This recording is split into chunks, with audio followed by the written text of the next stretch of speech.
this time, I'd like to invite to the stage Elias and Cameron for the Pledge of Allegiance.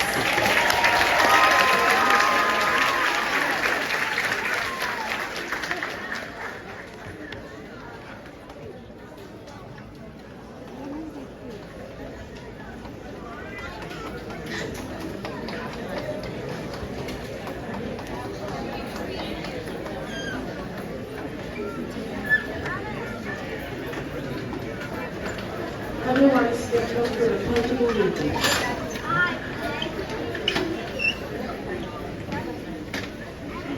I pledge allegiance to the flag of the United States of America and to the republic for which it stands, one nation, under God, indivisible, with liberty and justice for all.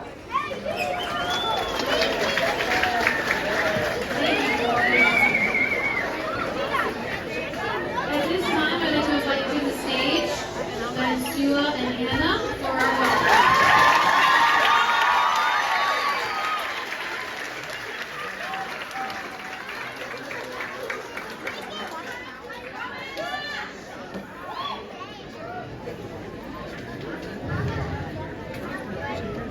Driftwood Elementary is a place where your classmates became more than peers, where teachers have watched you grow up throughout the years.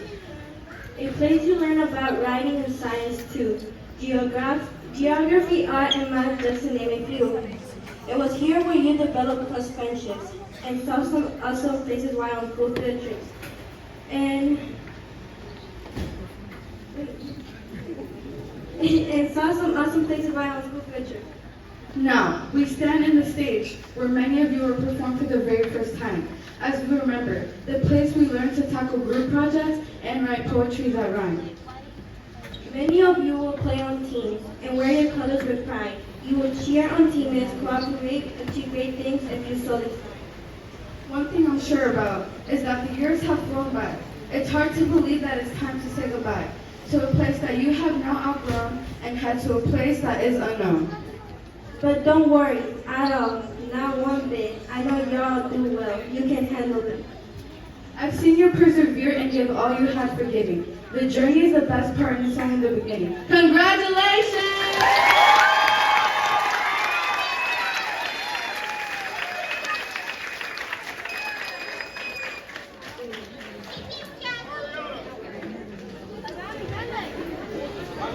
All right, part of this evening's ceremony, we have a few of our debate students who are going to be sharing some of the pieces that not only did they create this year, but they performed as well. So at this time, I'd like to invite our first debate speaker, Damien Francois, to the stage.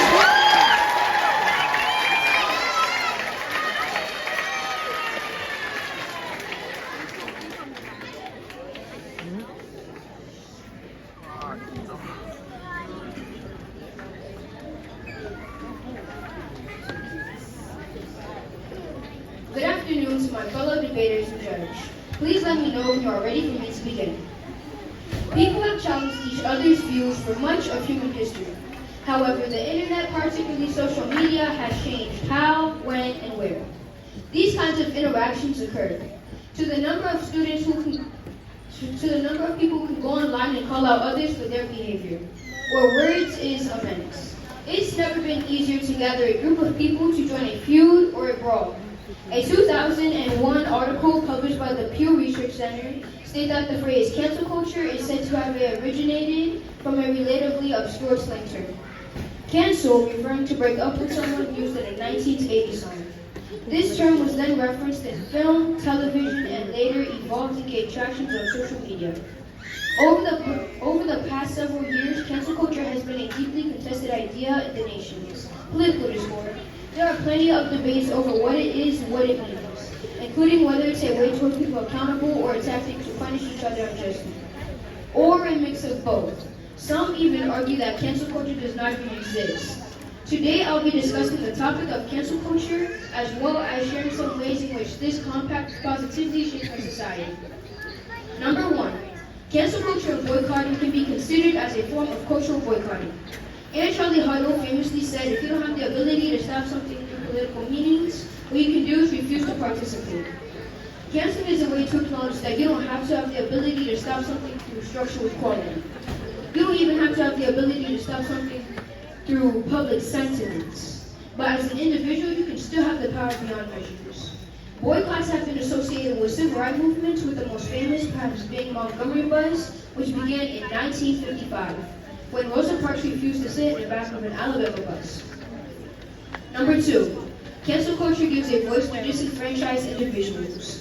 The internet, for the better or worse, provides individuals with power.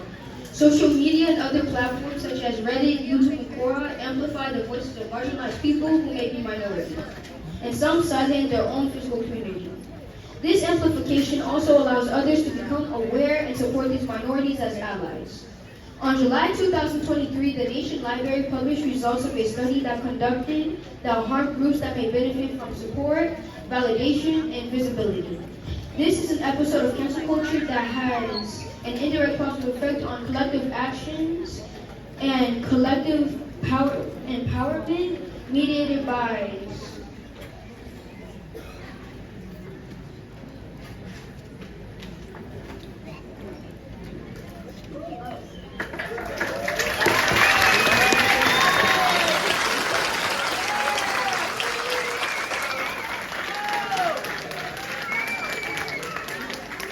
lead to intelligence in democratic societies as people systematically exclude anyone who disagrees with their views.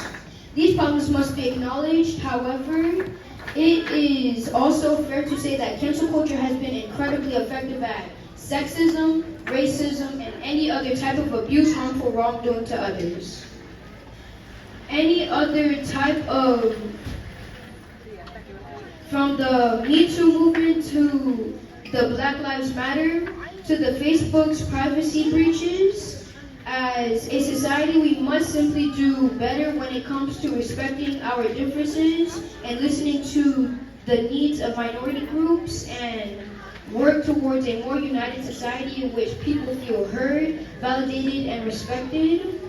We must normalize bringing offensive behavior to attention and holding people accountable.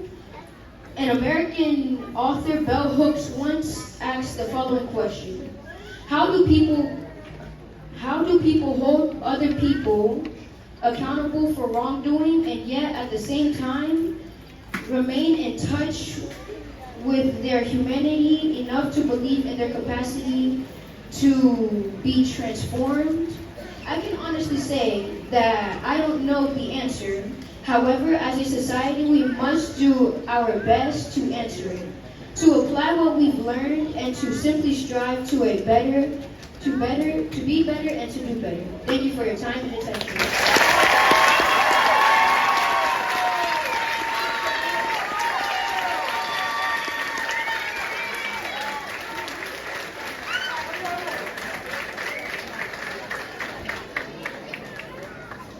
Very impressive, don't you agree? Good job, Damien.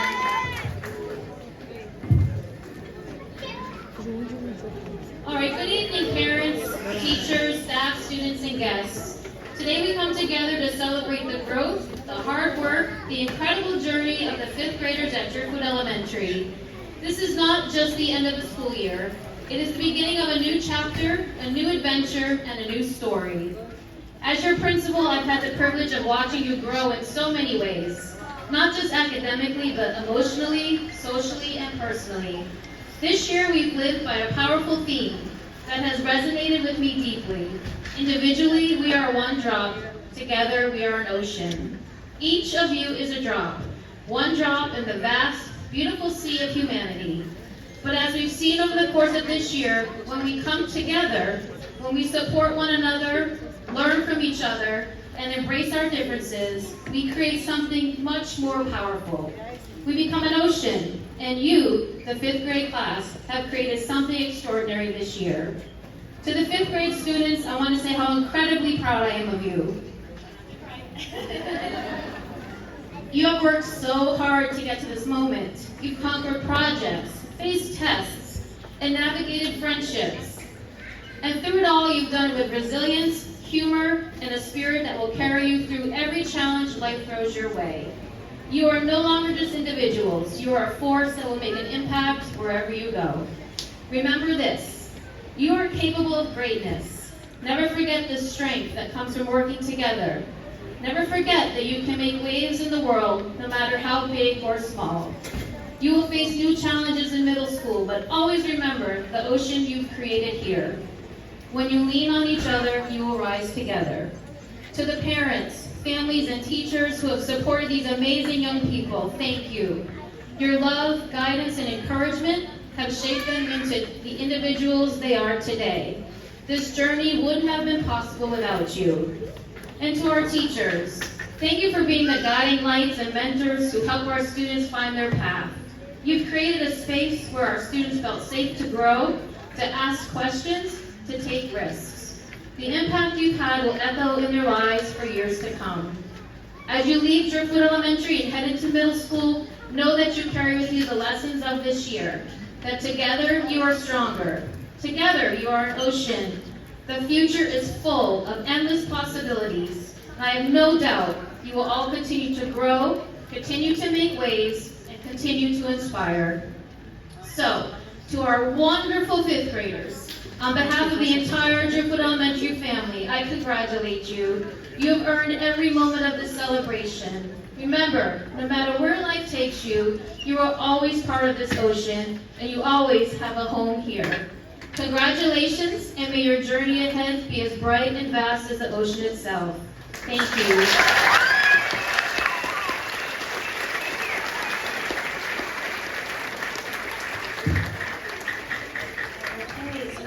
Exciting part, the presentation of awards and promotional certificates. We're going to begin with inviting Ms. Corbin and Ms. Steinberg to the stage.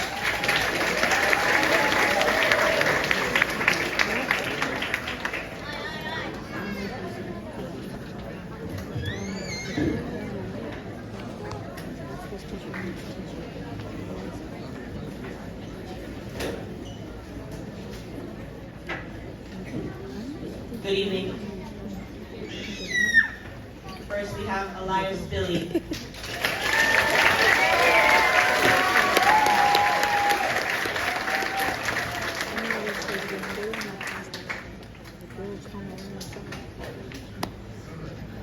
Next, we have Emma Carroll.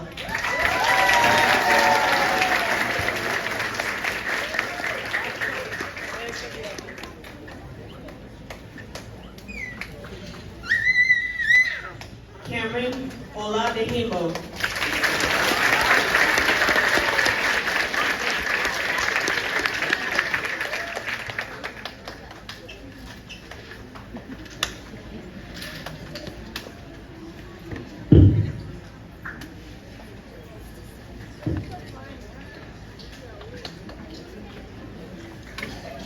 All right, thank you, Ms. Corbin. Special presentation from Victor Amaya. Second debate speaker for the evening. Come on up, Victor.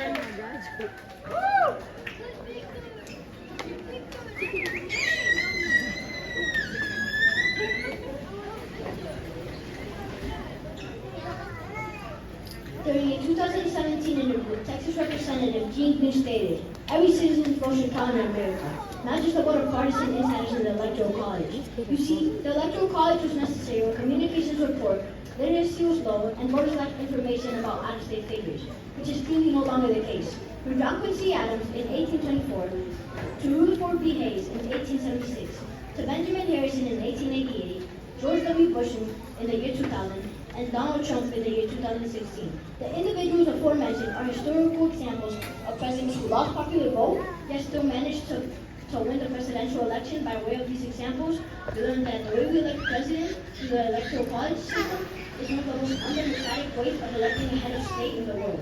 This is why it is imperative that the United States moves from an electoral college system to one of ranked choice, which ensures a much more fair and representative electoral process. Thus, I affirm this resolution. First, there is the issue of faithless electors. When voters cast their vote on ballots in the electoral college, they're not actually voting for a president. They are voting for an elector who will hopefully honor the vote of the population and ultimately vote for the president. Electors not honoring people's votes happened most recently in 2016, when 7 fifth electors defected from Trump and Clinton and changed the vote for president slightly, but not the eventual outcome. This is according to a December 2016 article published by the New York Times. 32 states and D.C. have laws in place to prevent electors from switching their vote or abstaining, but many lack an enforcement mechanism. This is one major reason to why this resolution must be supported.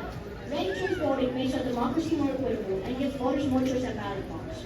Secondly, the electoral college system prioritizes swing states since 48 states plus D.C. use a winner-takes-all system. Most states will consistently give all of their votes to a single candidate, even if millions in the state voted against a candidate. This means the Republican voter in California or a Democrat voter in Wyoming has little to no impact on the election. This also means that campaigns will spend significant time and money on swing states, since they will ultimately decide the election. As a result of this, some voters in America have almost no influence over the election, while some have enormous influence over it. Our deeply flawed electoral system, in particular, the practice in 48 states of awarding all of states' electoral votes to one candidate who wins the state by popular vote, sequesters most of us, deterring us from becoming fully active, from learning by engaging our fellow citizens, and participating in the process of democracy. Election by popular vote is a popular and often proposed solution, yet it is not the solution we should strive for. Popular vote elections promote a two-party system, since voters tend to be discouraged from voting for third parties or alternative candidates, because they are forced to vote strategically. However, ranked choice voting eliminates this problem. When voters are able to fully express their preferences, voter turnout also tends to increase. A study has shown that turnout in elections using ranked choice voting increased by 10%, even after accounting for other factors. Support real change by affirming this resolution so that every voice can finally be heard. Thank you for your time and attention.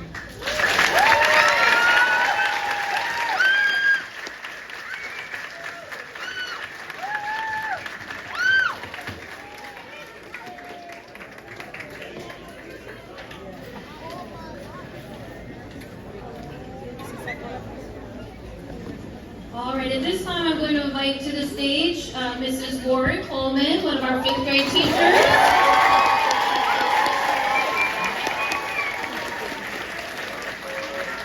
And at this time we're going to have the presentation of awards and promotional certificates. So if Ms. Warren Coleman's class could please stand.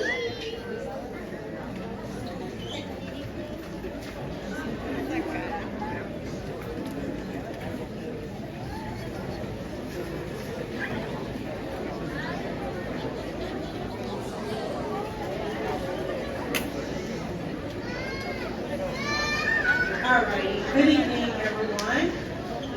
Good evening, everyone. I'm going to go ahead and start with Jaden Acosta Hernandez.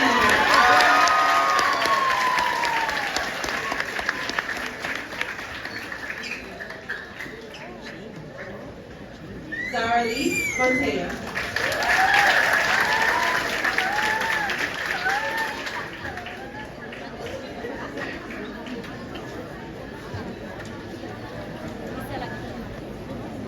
Riley Cranston.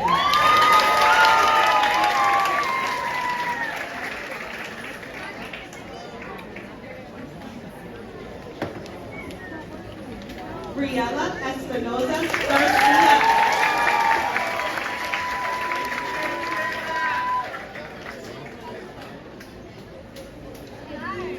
Gianni Fabre.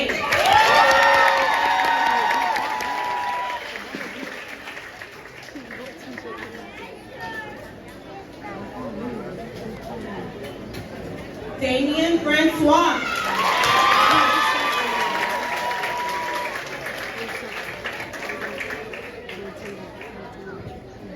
Jaslyn Garces.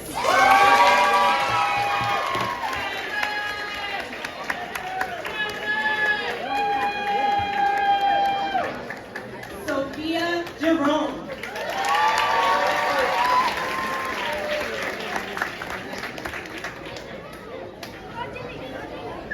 Isabella Gomez.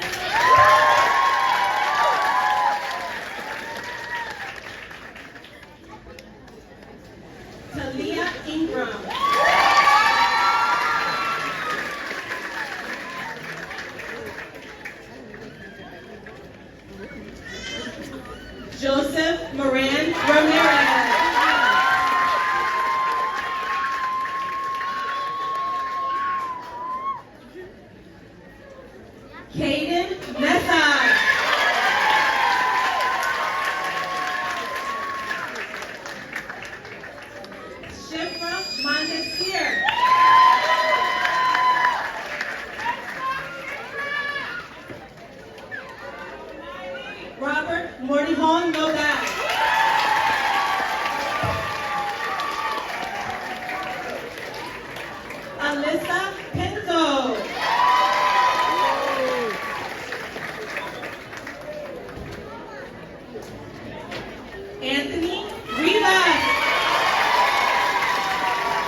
Zoe Taylor.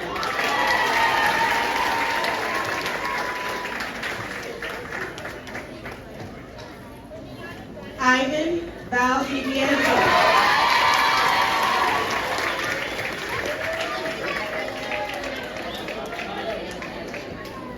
Orlean Marise.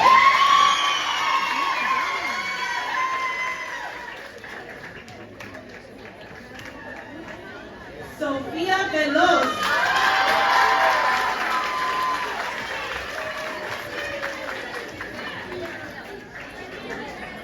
Andy Barron.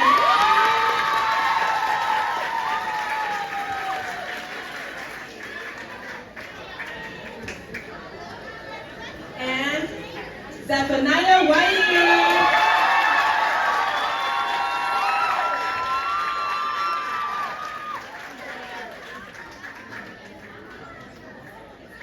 And the next teacher we have is Miss Guevara.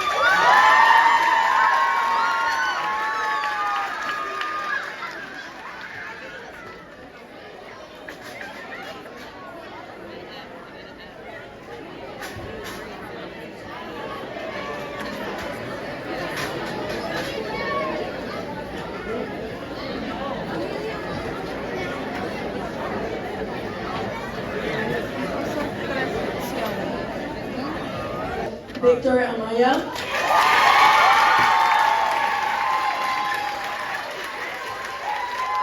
Ali Aoun.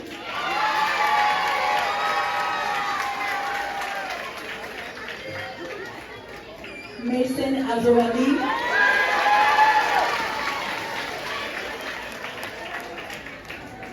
Romalie Cruz.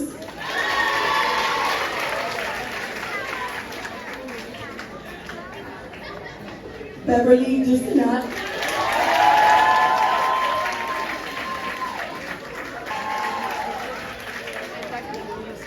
Gianna Valeas.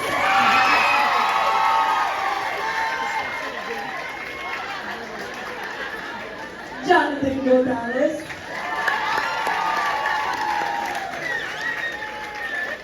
Arlie Harrington.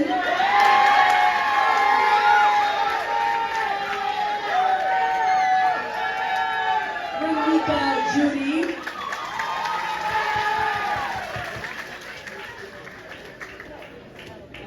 Marcelo June.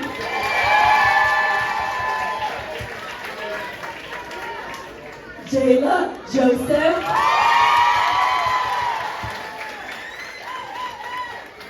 Johnny Lee.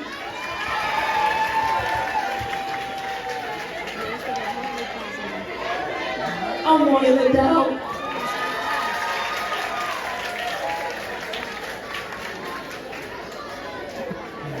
Clara Rodriguez.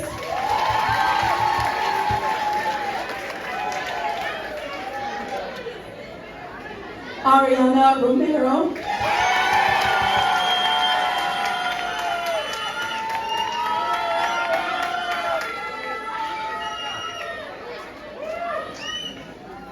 Christ is somebody say. Matthew Romero.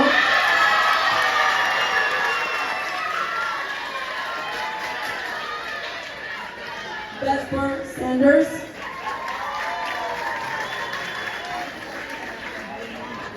Riley Sumner.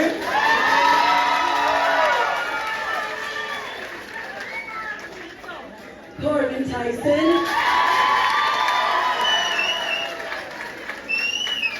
And Cassidy Vega.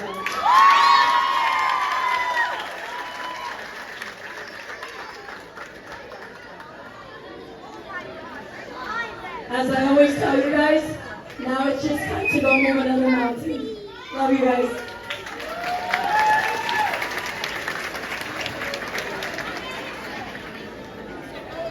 Okay, so now we've got Mr. Fox's class.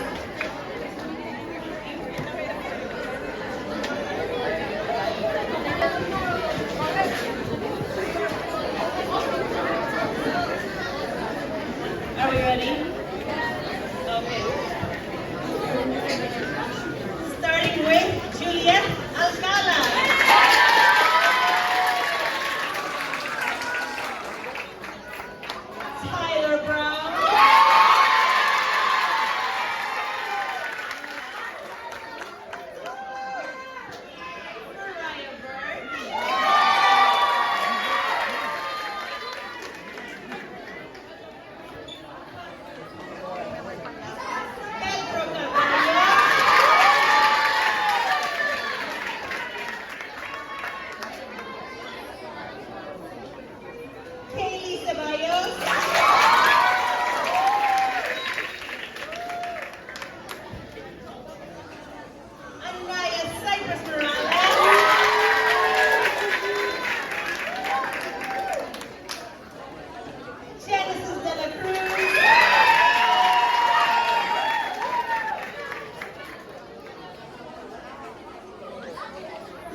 In 1983, the President's Education Awards program honors graduating elementary, middle, and high school students for their achievement and hard work.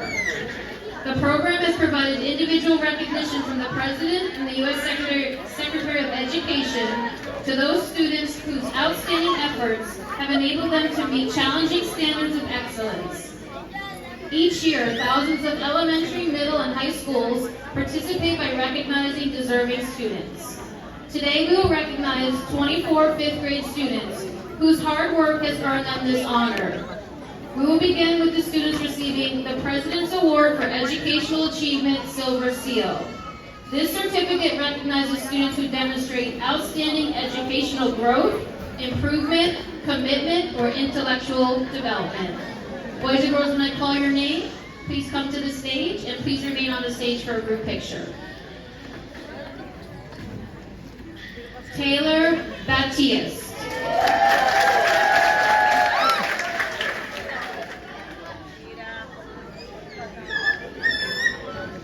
Kaylee Sabalos.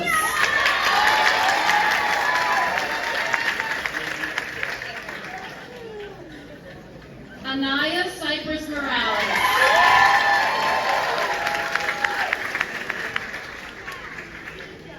Beverly Dusenau.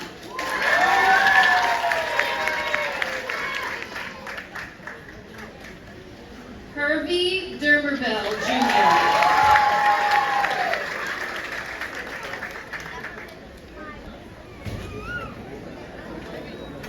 Jonathan Godales.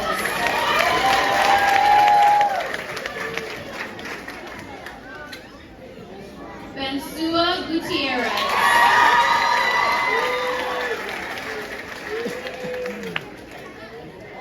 Arlie Harrington.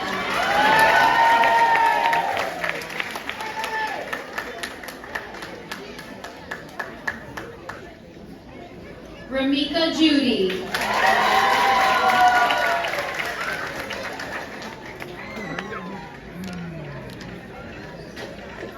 Marcelo Ju.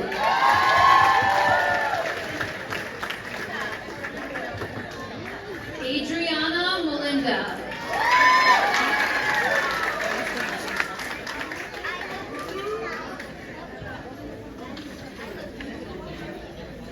And last but not least, Zoe Taylor.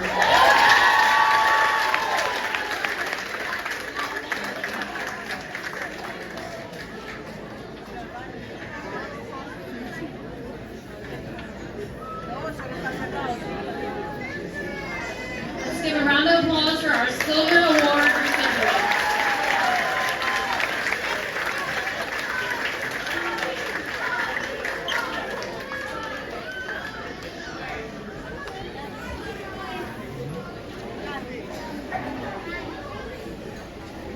Thank you, boys and girls. Congratulations. We're very proud of you.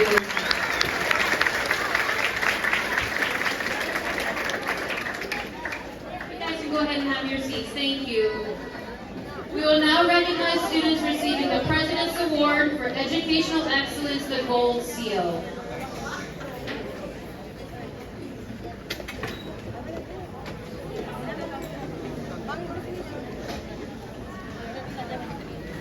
This award recognizes academic success in the classroom. To be eligible, students must meet requirements including grade point average, or school set criteria and choice of state tests or teacher recommendations. This specific group of students were not only recommended by their classroom teachers, they also met requirements based on their exemplary test scores. At this time, I'd like to recognize the Gold Seal recipients. Victor Amaya.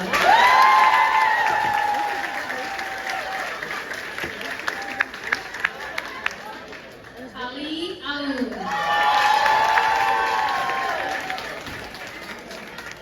Anna Gaston Mata.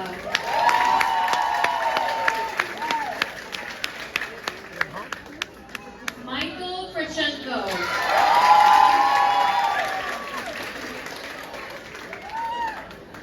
Johnny Lee.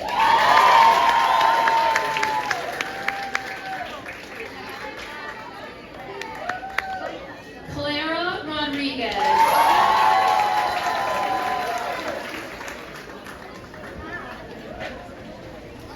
Ariana Romero.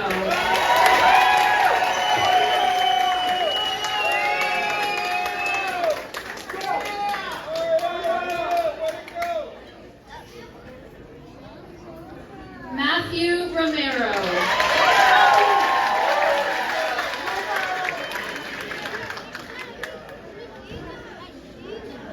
Vesper Sanders.